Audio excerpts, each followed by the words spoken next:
नमस्कार। कैसे हैं आप सब? मैं हेमलत अशा की acupressure therapist and reiki healer acu health care में आप सभी का स्वागत है। थायराइड जो है वो दो तरह की होती है, हाइपरथायरॉयडिज्म और हाइपोथायरॉयडिज्म। जब हमारे बॉडी में T3 T4 का लेवल बढ़ जाता है और TSH का लेवल कम हो जाता है तो इस कंडीशन को हम हाइपरथायरॉयडिज्म कहते हैं। और जब हमारी बॉडी में T3 T4 का लेवल कम हो जाता है और TSH का लेवल बढ़ जाता है तो इस कंडीशन को हम हाइपोथायरॉयडिज्म कहते हैं। हाइपोथायरॉयडिज्म पर हम पिछली वीडियो में बात कर चुके हैं। अगर आप इसके बारे में और डिटेल जानकारी चाहते हैं तो आपको वो वीडियो ज़रूर देखनी चाहिए। आज की वीडियो में हम हाइपरथायरॉयडिज्म पर बात करने वाले हैं। क्या होती है हाइपरथायरॉयडिज्म और क्यों हो जाती है, इसके सिम्टम, और आखिर में हम एक्यूप्रेशर की हेल्प से जो है इसका ट्रीटमेंट सीखेंगे। हाइपरथायरॉयड की प्रॉब्लम जो है किसी भी एज में देखने को मिल सकती है, चाहे वो बच्चा हो, बड़ा हो, बुजुर्ग हो, मेल हो या फीमेल हो। लेकिन सामान्यतः यह देखा गया है कि ये प्रॉब्लम जो है पुरुषों की तुलनाओं में महिलाओं में ज़्यादा देखने को मिलती है। तो हाइपरथायरॉयडिज्म को समझने से पहले सबसे पहले हमें ये समझना होगा कि थायराइड ग्लैंड क्या होती है, ये कहाँ लोकेटेड होती है और इसके फंक्शन क्या क्या है।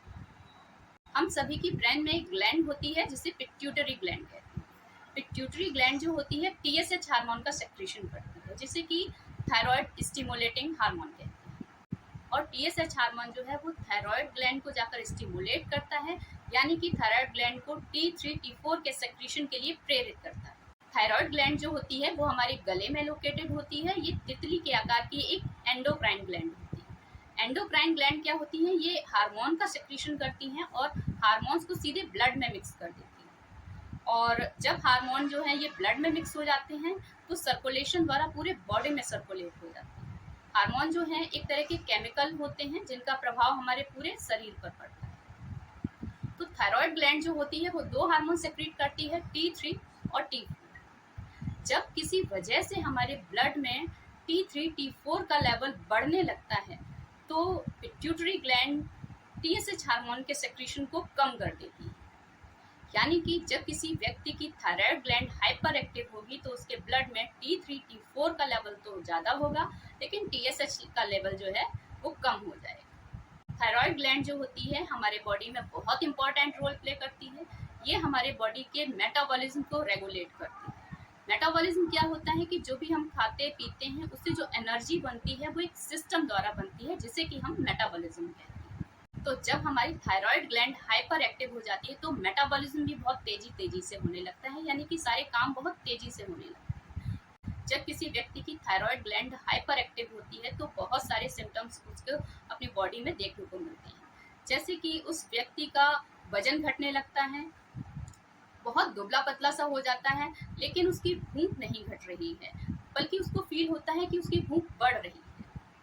उसको जो है लूज मोशन की प्रॉब्लम हो जाती है, उसको बहुत ज़्यादा पसीना आने लगता है, उसकी हार्ट रेट जो है वो फास्ट हो जाती है, और जो है उसको हर समय बेचैनी, घबराहट फील होती है, उसके स्वभाव में चिड़चिड़ापन बढ़ जाता है, वॉमिटिंग की प्रॉब्लम आ सकती है, हाथ में ट्रेमर्स हो सकते हैं, और जो है हेयर फॉल की प्रॉब्लम भी आ जाती है।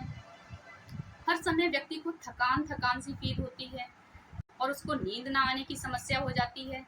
अगर ये प्रॉब्लम जो है किसी फीमेल को है तो उसके पीरियड जो हैं वो इरेगुलर हो जाते हैं और इनफर्टिलिटी की प्रॉब्लम भी उसको आ सकती है। तो ये कुछ सिम्टम्स हैं हाइपरथायरॉयडिज्म के। अब हम कुछ कारणों पे बात करेंगे कि क्या कारण हो सकते हैं जिनकी वजह से ये प्रॉब्लम आ जाती है। तो अगर हमारी डाइट में आयोडीन की मात्रा ज़्यादा जा रही है तो भी ये प्रॉब्लम हमको हो सकती है। ये प्रॉब्लम हेरिडिटी की वजह से भी हो सकती है, या किसी मेडिसिन का साइड इफ़ेक्ट भी हो सकता है जिसकी वजह से हमें ये प्रॉब्लम हो गई है, या हमारी थायराइड ग्लैंड में सूजन आ गई है उसकी वजह से भी हमें ये प्रॉब्लम हो सकती है। तो अब हम एक्यूप्रेशर की हेल्प से इसका उपचार सीखेंगे। हम जानते हैं कि हमारा बॉडी जो है हमारे हाथ पर रिफ्लेक्ट होता है, और थंब पर आता है हमारा फेस, और यहाँ आता है हमारा गला। तो हमें यहाँ ट्रीटमेंट देना है क्योंकि हमारी जो थायराइड ग्लैंड होती है वो हमारे गले में लोकेटेड होती है। तो थंब पर हमें जिम्मी की हेल्प से जो है स्टिमुलेशन देना होगा। इस तरह हम स्टिमुलेट कर सकते हैं। ये स्टिमुलेशन जो है 1 से 3 मिनट तक दिया जा सकता है। इस तरह हमें स्टिमुलेट कर लेना है। ये जो है हमें दोनों हाथों पर करना है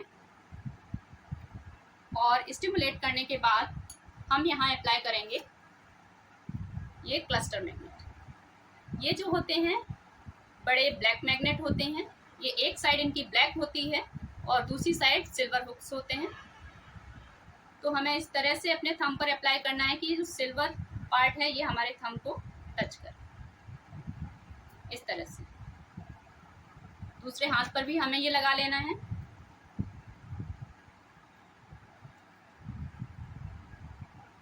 इसके साथ ही हमें एक पॉइंट पर और ट्रीटमेंट देना है। जब हम इस तरह से मुट्ठी बंद करते हैं तो रिंग फिंगर के नकल के नीचे स्मॉल फिंगर साइड ये पॉइंट आता है। यहाँ पर ये मार्क कर दिया मैंने। ये TW2 पॉइंट है। ये पॉइंट जो है हमारी एंडोक्राइन को बैलेंस करता है। तो यहाँ पर हम चक्रा मैग्नेट लगाएंगे। तो मैग्नेट लगाने से पहले हम इस पॉइंट को इस तरह से स्टिमुलेट कर लेंगे। Press and release, press and release, press and release. और उसके बाद जो है हम ये मैग्नेट उस पर अप्लाई करते हैं।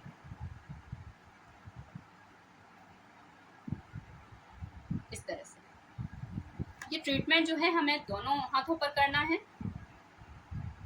तो दूसरे हाथ पर भी इसी तरह हम ये पॉइंट लगा लेंगे।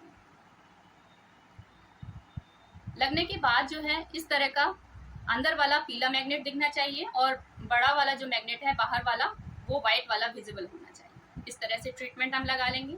तो हमें बस इतना सा ट्रीटमेंट करना है और जब इस ट्रीटमेंट को हम रेगुलर बेसिस पर करेंगे तो जो T3 T4 का लेवल हमारे ब्लड में बढ़ा हुआ है वो धीरे धीरे नॉर्मल आने लगेगा। जो स्टिमुलेशन देते हैं वो हम दिन में 2 बार या 3 बार भी दे सकते हैं।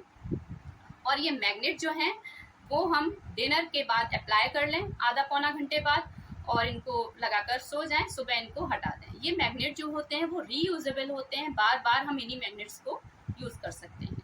ध्यान ये रखना है कि जब भी आप ये ट्रीटमेंट करें तो किसी भी मेडिकल एडवाइस को अवॉइड नहीं करना है।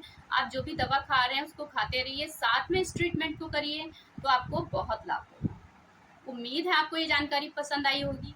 अगर आपको ये जानकारी पसंद आई तो प्लीज़ इस वीडियो को लाइक करिए, शेयर करिए अपने फ्रेंड सर्कल में।